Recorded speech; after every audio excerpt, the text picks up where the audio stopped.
buenos días a todos, hermosa familia. Aquí su hermana Lilia Norcat. Paso con ustedes con un tema muy importante, un tema que pues ha sido un poco polémico sobre religión y política. Y pues el ministerio se ha visto con la necesidad de preparar este tema porque por ahí hay algunas dudas, ah, y pues hay que aclarar las dudas y las preguntas que se nos hacen. Y pues últimamente hemos recibido mensajes de que pues no mezclemos la religión con la política. Y pienso yo que es un tema importante de discernir, de aprender, de saber qué es lo que la Iglesia Católica nos enseña sobre este tema de religión y política. Y pues antes de empezar a presentarles este tema para disipar muchas dudas y muchas preguntas, pues pidamos la ayuda al Espíritu Santo. El Espíritu Santo que se nos ha dado para estos momentos difíciles, para poder entender sobre la vida del cristiano en cuanto a la fe. Bueno, pues nos ponemos en presencia del Señor y pedimos la luz al Espíritu Santo. En el nombre del Padre, del Hijo y del Espíritu Santo. Amén. Ven Espíritu Santo, divino Creador, verdadera fuente de luz y fuente de sabiduría. Derrama tu luz sobre mi intelecto. Disipa la oscuridad que me cubre, la del pecado y la de la ignorancia. Concédeme una mente penetrante para comprender, una memoria retentiva, un método y facilidad para aprender, la lucidez para comprender y abundante gracia para expresarme. Guía el comienzo de mi trabajo, dirige su progreso y llévalo a término con éxito. Todo esto te lo pido por medio de Jesucristo, Dios y hombre verdadero, que vive y reina contigo y con el Padre por los siglos de los siglos. Amén. En el nombre del Padre, del Hijo y del Espíritu Santo. Amén. Bueno, pues cuando tenemos situaciones de estas, de duda, preguntas sobre nuestra fe y sobre lo que pasa en el mundo alrededor de nosotros, en esta vida que llevamos en esta tierra, pues hay que dirigirnos al catecismo de la Iglesia Católica. Y pues, ¿qué es lo que nos dice el catecismo de la Iglesia Católica sobre religión y política? El catecismo de la Iglesia Católica en el numeral 782 nos dice las características del pueblo de Dios. ¿Cuáles son estas características del pueblo de Dios? Primeramente, la identidad y su misión. Es una de las características. Voy a tratar de resumir lo que el Catecismo de la Iglesia Católica habla sobre este tema. La identidad de este pueblo es la dignidad y la libertad de los hijos de Dios, en cuyos corazones habita el Espíritu Santo como en un templo. Esa es nuestra identidad, que tenemos una libertad y una dignidad y que somos templo del Espíritu Santo. Recuerden, la identidad del pueblo de Dios. Ahora, su misión. ¿Cuál es la misión del pueblo de Dios? Es ser la sal de la tierra y la luz del mundo. Es un germen muy seguro de unidad, de esperanza y de salvación para todo el género humano. Aquí nos dice que nuestra misión como pueblo de Dios, como hijos, que tenemos dignidad y libertad y que somos templo del Espíritu Santo, nuestra misión es ser sal y luz, sal de la tierra y luz del mundo, para todo el género humano, no solamente para los católicos, no solamente para tu parroquia, una sola iglesia, un pedacito de tu iglesia, no, es para todo el mundo, ser sal de la tierra y luz del mundo. El Catecismo de la Iglesia Católica en el numeral 899 nos dice: la iniciativa de los laicos es necesaria cuando se trata de idear los medios para la exigencia de la doctrina y vida cristiana. Que esto sea, que la doctrina y la vida cristiana impregne las realidades sociales, políticas y económicas. Tenemos una iniciativa cristiana para impregnar realidades sociales y políticas. Esto nos dice el Catecismo de la Iglesia Católica, numeral 899. Esta iniciativa es un elemento normal de la vida de la Iglesia. Los fieles laicos, por ellos, la Iglesia es el principio vital de la sociedad. Por tanto, especialmente deben tener conciencia cada vez más clara de ser iglesia, es decir, la comunidad de los fieles sobre la tierra, bajo la guía del jefe común, el Papa y los el Papa y los obispos en comunión con él. No solo de pertenecer a la iglesia, sino ser iglesia. No nos corresponde solamente pertenecer a la iglesia, sino ser la iglesia. ¿Quién es la iglesia? Nosotros, los laicos, donde tenemos un jefe que es el Papa, los obispos, y todos estamos en comunión. Entonces, somos una iglesia y somos el principio vital de la sociedad. En el numeral 1740 dice: al apartarse de la ley moral, el hombre atenta contra su propia libertad, se encadena a sí mismo, rompe la fraternidad con sus semejantes y se rebela contra la verdad divina. Esto es muy importante saberlo, porque hay muchas personas que dicen: no mezcles religión con política. Estamos en un grupo donde estamos orando, donde rezamos, donde hablamos de Dios.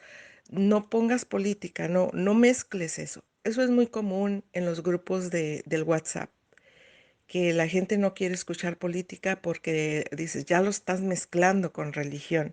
Pero ¿qué nos dice el Catecismo de la Iglesia Católica en el numeral 1740? Que si tú no quieres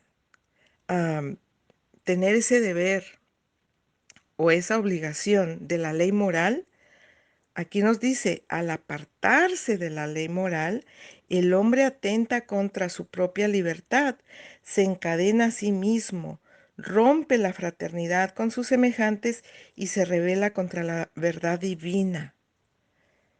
La ley moral, si un candidato a la gobernatura quiere legalizar, esto es un ejemplo que les quiero poner para entender lo que nos dice aquí el Catecismo de la Iglesia Católica. En la ley moral, si un candidato a la gobernatura quiere legalizar la marihuana, yo tengo la responsabilidad, como cristiana católica, tengo la responsabilidad de votar por el que tenga una ley moral más acorde con mi vida cristiana. Ese es mi deber, porque ese candidato quiere legalizar la marihuana. Y ha pasado aquí en mi estado. Tuvimos un candidato a la gobernatura. ¿Y qué fue lo que hice yo? Tuve que ir a votar en contra de ese gobernador para que no legalice la marihuana, que ustedes saben que eso traería un efecto grande a la sociedad. En el Catecismo de numeral 1879 dice: la persona humana necesita la vida social. Somos seres humanos, necesitamos la vida social y por tanto, porque vivimos en este mundo, en esta tierra, en una vida social, pues pertenecemos a ella. Entonces la persona humana necesita la vida social. ¿Y qué involucra en ello? Estar compartiendo con políticos, ¿verdad? Tu vida cristiana con los políticos. Bueno, numeral 1882. Aquí hice un resumen de lo que dice este numeral, 1882. Como familia pertenecemos a una sociedad, la sociedad que es la familia y la ciudad donde vivimos. Esas son las sociedades a las que pertenecemos. Perteneces a una sociedad familiar y a una sociedad en la ciudad donde vivimos. Participamos una vida social. Les son necesarias con el fin de favorecer la participación de la vida social. Es preciso impulsar, alentar la creación de asociaciones e instituciones de libre iniciativa para fines económicos, sociales, culturales, recreativos, deportivos, profesionales y políticos, tanto dentro de las naciones como en el plano mundial. Esta socialización desarrolla las cualidades de la persona, en particular su sentido de iniciativa y de responsabilidad. Ayuda a garantizar sus derechos. Esto fue realizado en el Concilio Vaticano II, donde nos habla sobre esta socialización, que tenemos una responsabilidad y una iniciativa. Y esto ayuda a garantizar sus derechos. ¿Por qué? Porque pertenecemos a una sociedad, a una vida social. Y por lo tanto, así nos dice que somos responsables de impulsar asociaciones a la libre iniciativa de fines económicos, sociales, culturales, recreativos, deportivos, profesionales y políticos. Entonces, no estamos haciendo nada malo con participar en la política para bienes comunes. En el numeral 1901 dice: si la autoridad responde a un orden fijado por Dios, la determinación del régimen y la designación de los gobernantes han de dejarse a la libre voluntad de los ciudadanos. La diversidad de los regímenes políticos es moralmente admisible, con tal que promuevan el bien legítimo de la comunidad que los adopta. Los regímenes, los regímenes cuya naturaleza es contraria a la ley natural, al orden público y a los derechos fundamentales de las personas, no pueden realizar el bien común de las naciones en las que se han impuesto. Mediten sobre eso. Numeral 1901. El numeral 2108. El derecho a la libertad religiosa es un derecho natural de la persona. Un derecho natural de la persona humana a la libertad civil. Este derecho natural debe ser reconocido en el ordenamiento jurídico de la sociedad, de manera que constituya el derecho civil. Tenemos una libertad civil, hermanos. El derecho a la libertad religiosa y a la libertad civil. Es un derecho natural y debe ser reconocido en el ordenamiento jurídico de la sociedad, de manera que constituya el derecho civil. ¿Y qué entendemos por ordenamiento jurídico? El ordenamiento jurídico es un conjunto de reglas escritas, principios y valores que regulan la organización del poder, las relaciones con los ciudadanos y las garantías de los derechos y las relaciones entre estos, así como ordenan las políticas públicas en beneficio de interés general. Aquí el catecismo de la Iglesia Católica nos habla de política, que debemos de estar listos a lo que nuestros gobernantes quieren hacer.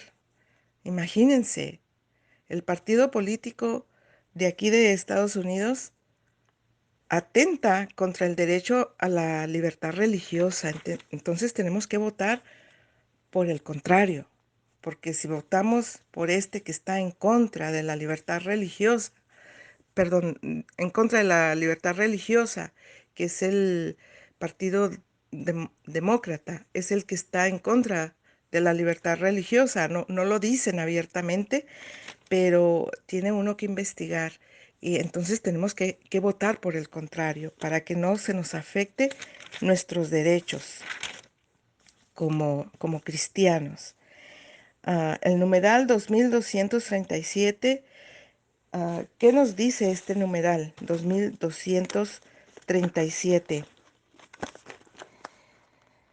Dice, el poder político está obligado a respetar los derechos fundamentales de la persona humana y administrar humanamente justicia en el respeto al derecho de cada uno, especialmente el de las familias y de los desheredados. Los derechos políticos inertes a la ciudadanía pueden y deben de ser concedidos según las exigencias del bien común. No puede ser suspendidos por la autoridad sin motivo legítimo y proporcionado. El ejercicio de los derechos políticos está destinado al bien común de la nación y de toda la comunidad humana. Y prosigo. Pueden meditar ese numeral. El numeral 2242. El ciudadano no tiene la obligación de seguir a las autoridades civiles cuando los preceptos son contrarios a las exigencias del orden moral. Mucho ojo aquí, hermanos. El ciudadano no tiene la obligación de seguir a las autoridades civiles cuando los preceptos son contrarios a las exigencias del orden moral, a los derechos de las personas y enseñanzas del Evangelio. ¿Qué es lo que hace aquí la política, el gobierno?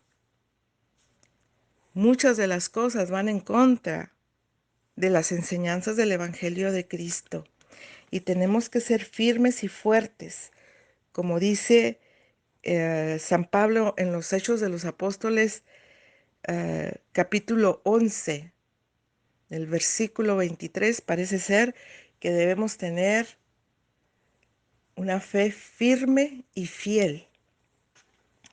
Bueno,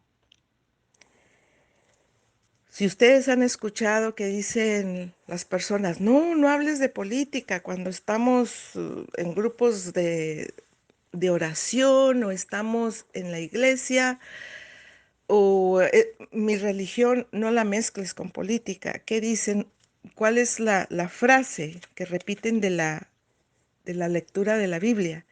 Dar al César lo que es del César y a Dios lo que es de Dios, que está en Mateo 22:21. Dar al César lo que es del César y a Dios lo que es de Dios. Esta palabra de Dios, esto es cuando va contrario al Evangelio y a las enseñanzas de nuestra iglesia, pero no quiere decir que no tengas una responsabilidad civil. O sea, cuando te dicen, no mezcles religión con política, da al César lo que es del César y a Dios lo que es de Dios. Sí, perfecto. Pero esto se utiliza o se usa cuando va contrario al Evangelio. Si va contrario al Evangelio, yo no le voy a hacer caso a esa autoridad y yo voy a votar por la que más se acerque a la voluntad de Dios. Hay que obedecer, hay otra frase de la Escritura, de los Hechos de los Apóstoles, capítulo 5, 29. hay que obedecer a Dios antes que a los hombres. Hay que obedecer a Dios antes que a los hombres. ¿Cuándo? Cuando esta ley moral va en contra de las enseñanzas del Evangelio de Cristo. Cuando la autoridad pública oprime a los ciudadanos, les es lícito defender sus derechos. Tenemos el derecho de defendernos. Y los de sus ciudadanos contra el abuso de esta autoridad, guardando los límites que señala la ley natural y evangélica. Nuevamente repito, cuando la autoridad pública oprime a los ciudadanos, le es lícito defender sus derechos y los de sus conciudadanos contra el abuso de esta autoridad, guardando los límites que señala la ley natural y evangélica. Un ejemplo, el aborto. Yo tengo el derecho de defender la vida. Cuando esta autoridad pública me está oprimiendo para que yo vote por legalizar el aborto, eso es un deber civil, es un derecho que yo tengo a defender la vida. Entonces, si tú sales a las calles a defender la vida, estás cumpliendo con el Evangelio de Cristo. La ideología del género. ¿Cuántas veces las autoridades públicas nos quieren meter por donde quiera la ideología de género? Cambiar el sexo de nuestros hijos. Si mi niño quiere ser niña, pues la autoridad pública me dice que lo tengo que hacer. Y pues no, por ahí no va la cosa, ¿verdad? Aquí nos está diciendo el Catecismo de la Iglesia Católica. En el numeral 2406, la autoridad política tiene el derecho y el deber de regular en función del bien común el ejercicio legítimo del derecho de propiedad. Ser libres de educar a nuestros hijos. Nosotros debemos de ser libres de educar a nuestros hijos. El derecho de propiedad de toda persona, de usar, de gozar y disfrutar y disponer de sus bienes. ¿Cuántas veces no han escuchado que ya la autoridad política nos quiere quitar ese derecho a los padres de cómo educar a nuestros hijos? Y pues no, tenemos que defender ese derecho como cristianos católicos y en fin, como cristianos. Bueno, tenemos, los políticos dicen que nuestros hijos son propiedad de los padres o del Estado. Aquí tenemos que tener mucho cuidado porque los políticos dicen, ok, sus hijos son propiedad de los padres o del Estado. ¿Y qué es lo que quieren hacer los políticos? Hacerlos propiedad del Estado. Y están en un grande error. Nos quieren quitar a los padres esa autoridad que tenemos sobre nuestros hijos. Ya para terminar, hay 3 santos que yo sé que les puedo decir que fueron parte de esta de influencia política. El Padre Pío, la Madre Teresa y San Juan Pablo II. El Padre Pío en su momento hubo tiempo que se quiso meter muy fuerte el comunismo. ¿Y qué fue lo que hizo la iglesia? Promover el voto. Tienes que votar por el que no va a ser comunista, para que no entre el comunismo. La Madre Teresa, no la vimos con políticos, con autoridades grandes. No fue la princesa Diana a visitarla, a la Madre Teresa. Ella se relacionó con políticos. Ella ganó el premio Nobel y tuvo un discurso ante los políticos, defendiendo la fe, defendiendo la vida. Entonces, no se escandalicen si se va a hablar de política en la iglesia.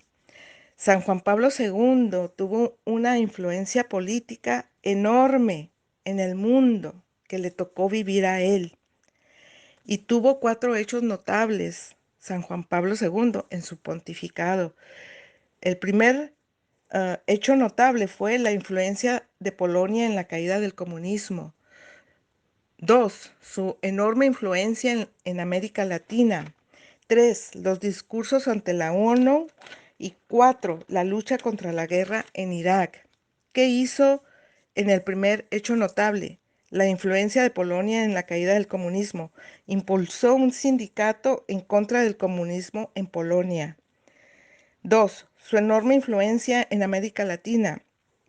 El terrorismo y el comunismo. El Papa San Juan Pablo II realizó 8 viajes apostólicos entre 1980 y 1990 y en cada uno de ellos tuvo un papel preponderante en la política.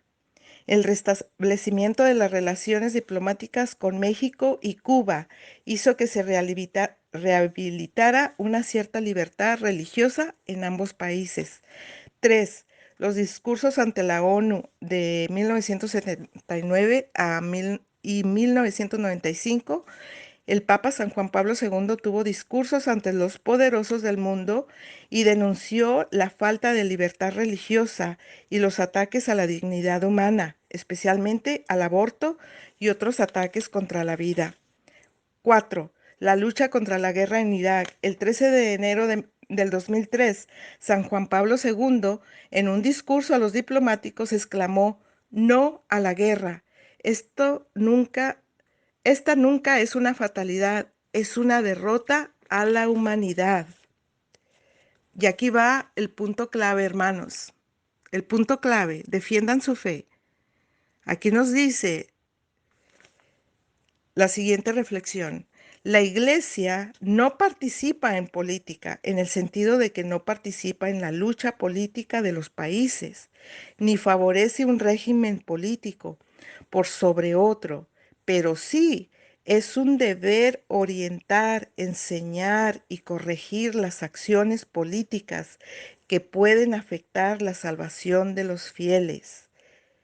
Es un deber primario del pontífice y obispos de denunciar y enseñar a los gobernantes cuando estos emiten leyes injustas, así de los laicos de defender la moral y su fe.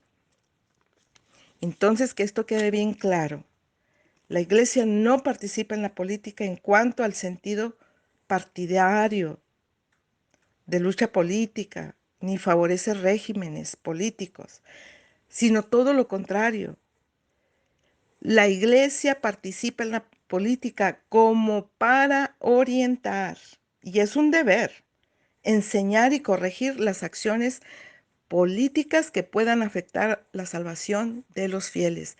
Ese es el punto clave, hermanos, al que nos debemos enfocar. Entonces, si en el ministerio se les comunica algo político o algo que el Espíritu Santo quiera compartir con todos ustedes por medio de nuestros hermanitos, acójanlo y agarren lo bueno y pónganse listos y préndanse las pilas porque tenemos que estar muy alertas a lo que estas autoridades políticas quieren hacer con nuestra fe y con nuestra familia y en la sociedad. Bueno, hermanitos, espero que esto haya sido claro. Aquí los dejo. Disculpen si se fue un poquito largo el audio, pero el Catecismo de la Iglesia Católica es muy claro. Aquí nos habla mucho, hay muchas cosas sobre la política.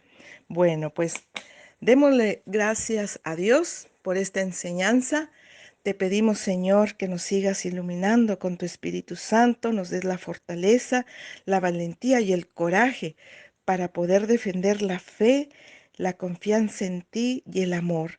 Que Dios te bendiga el día de hoy y pedimos la bendición de Dios Padre, Hijo y Espíritu Santo. Amén.